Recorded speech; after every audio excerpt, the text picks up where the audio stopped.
You're listening to The Deep Dive with Mike and Mandy. All right, buckle up, everybody, because today we are going deep on space exploration. Ooh, exciting. It is. There's some big news this week. Like, we had a crew return from the ISS just the other day. Always love a good splashdown. Right.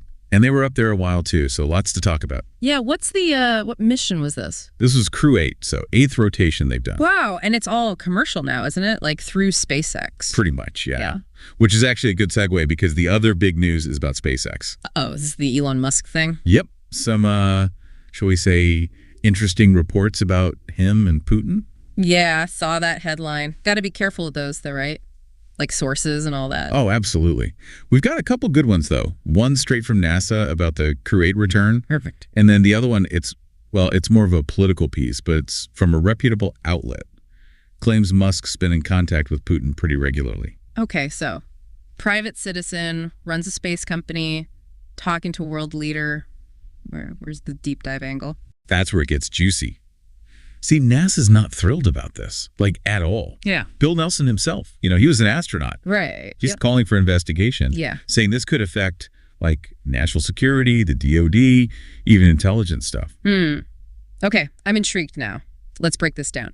First, though, the astronauts. We got to celebrate that. Yes. Okay, so Crew 8, 3 NASA astronauts, Matthew Dominic, Michael Barrett, and Jeanette Epps, plus 1 Russian cosmonaut, Alexander Grakin. Still working together up there, huh? Yeah. Despite everything going on down here. It's pretty remarkable when you think about it. But yeah, 232 days on the ISS, almost 8 months. They splashed down in the Gulf of Mexico just off Florida. Textbook return by the sounds of it. Yeah, exactly. Yeah. And like I said, this is NASA's 8th commercial crew rotation with SpaceX. Yeah. It really highlights how much we rely on these private companies for space travel now. It's the future, isn't it? I mean, NASA's got their big plans, Artemis and all that, going back to the moon. Right, which, by the way, SpaceX is involved with, too. Exactly. But that's what makes this Musk thing so tricky. Like, amazing partnership on one hand, but then this potential conflict of interest. Big time. The report claims Musk's been talking to Putin regularly since last year, 2022. And NASA's worried about what information might be shared? Potentially, yeah. Yeah. Nelson's concerned about U.S. space capabilities, future missions, that kind of thing. Could be compromised. Yeah, I can see why that'd be a red flag, especially now with, well, everything going on globally. It's a delicate balance, isn't it? International collaboration in space, private companies, national security, lots of moving parts. You said it. I mean, think about it. SpaceX, they're the ones getting our astronauts to and from the ISS. Right, and that program relies on cooperation with Russia, too. Exactly. So if Musk is hypothetically giving Putin intel, could impact the whole thing. Not to mention what it'd do to international relations. Right. I mean, we're already walking on eggshells. This could throw everything off balance. And it goes beyond just this one situation, This raises questions about private companies in space in general. Huge implications. Like, how do we ensure they're ethical, transparent, especially when they're dealing with, different countries, different agendas? Because it's not just about scientific advancement anymore, is it? There's a whole geopolitical layer we have to consider. It's the new frontier, literally. And we kind of have to figure out the rules as we go. Yeah, which is, I think, what makes it so fascinating to talk about. We're in uncharted territory here. And the stakes are high. I mean, space exploration, that's humanity's future, right? We got to get this right. So listeners, here's something to think about. As companies like SpaceX get more powerful, how do we keep them accountable? How do we guarantee transparency? Because ultimately, the future of space is in our hands. Big questions, but definitely worth asking. Makes you appreciate those astronauts even more, doesn't it? Totally. They're up there doing the work while we're down here trying to figure out the bigger picture. Well, on that note, I think it's time for me to come back down to Earth. I hear ya. Gravity's calling. But hey, this has been an awesome deep dive. Definitely. Until next time. And for all you space enthusiasts out there, keep looking up. Happy birthday, New York City subway. 120 years. Hard to believe. 120 years of hauling people underneath the city. It really is amazing when you think about it. It's something that I think we all just kind of take for granted. Absolutely. Just there, part of the city. We're going to do a deep dive today into the history of the New York City subway.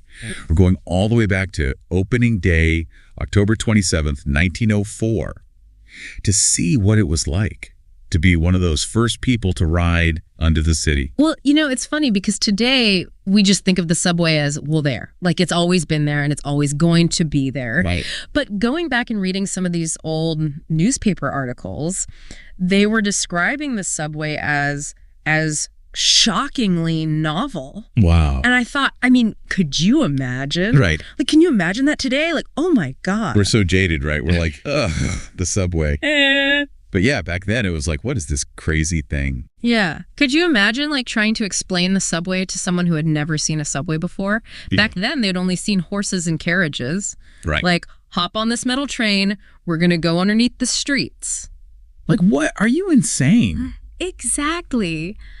But it wasn't just the novelty of it. This was really an incredible feat of engineering. Right. To build tunnels under a city like New York that was already bustling, at the turn of the century, was unheard of. Right. They had to deal with groundwater, shifting soil, existing infrastructure. Yeah, what a nightmare. It must have been a logistical nightmare. So how did they actually pull it off? Well, a lot of these questions are answered in these old newspaper articles from 1904. Oh, cool. It's amazing how they were able to document it in such detail. Yeah. One of the key things was something called the cut and cover method. Okay. Basically, they would dig a trench in the street, build the tunnel, and then cover it back up. And it sounds really simple, but it was obviously very disruptive and must have been a huge mess. Yeah.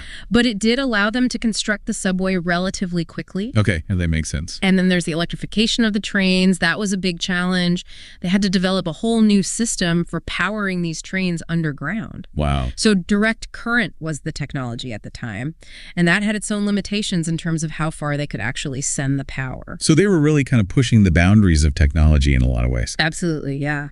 So what kind of impact did this have on the city itself? It must have been huge to have this new form of transportation. Well, it was not just in terms of how people got around, but it also really had a huge impact on how the city itself developed. Oh. So before the subway, people were pretty much limited to walking or taking horse-drawn carriages. Right. So everyone lived relatively close to where they worked. Oh, that makes sense, yeah. But the subway opened up the outer boroughs, allowing people to live further away and commute to work.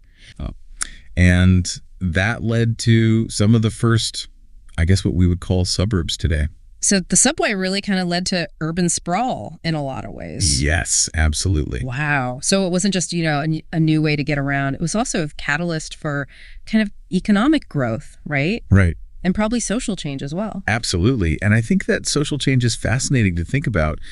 Suddenly people from all walks of life are crammed together in these underground cars. Yeah. It must have been just a melting pot of cultures and classes, unlike anything the city had seen before. Right. So that's something I always think about when I'm riding the subway today. Yeah. Well, and here we are 120 years later, and we're still riding essentially those same lines. The trains themselves have been updated. Right. But the basic infrastructure is the same. They really got it right, apparently. Right. It makes you wonder what will happen in the next 120 years. Yeah, that's the big question, right? If the subway was like the defining innovation of the early 20th century, what is going to be the big game changer for the next 120 years? Right. Right. Is it going to be Hyperloop? Is it going to be flying taxis? Yeah. Is it going to be something we haven't even imagined yet? Right. It's really exciting to think about. Yeah, it really is. It's kind of mind-blowing. Well, on that note, happy birthday to the New York City subway. Thanks for listening. Absolutely. And we'll see you next time for another deep dive. See you next time. Okay, so we've been all about keeping you up to speed on what's trending, right? Right. But yeah, we were thinking, what about the things that got us here? Yeah, like the things that really shaped the world as we know. The events that still have a hold on us. Exactly, like those events that just echo through time. So we're kind of changing things up a bit. A little bit, yeah. Yeah. The deep dive is about to take you on a wild ride. We're going deep into history. The Black Death. Moon landing. The rise and fall of empires. Yeah. Things that shook the world. The kind of stuff that when you read about it, you're like, whoa, wait a minute. You know what I mean? Yeah, and we want to bring those events to life. Like you're right there in the thick of it. Imagine you're standing in the Colosseum. Gladiators battling it out. Right in front of you. Or picture yourself as a peasant watching the French Revolution unfold. The world's going crazy. Absolutely insane. And you're right there. We want history to feel real for you. And not just a story in some dusty book. Yeah, because if we understand where we came from, it helps us understand where we are now. And maybe even where we're headed. Exactly. We're going to look at the lasting effects. The politics. The tech. Even the ideas that came out of these events. I don't know about you, but I'm excited. I'm pretty pumped for this. This is going to be a journey. Buckle up because we're diving headfirst into history. Let's go.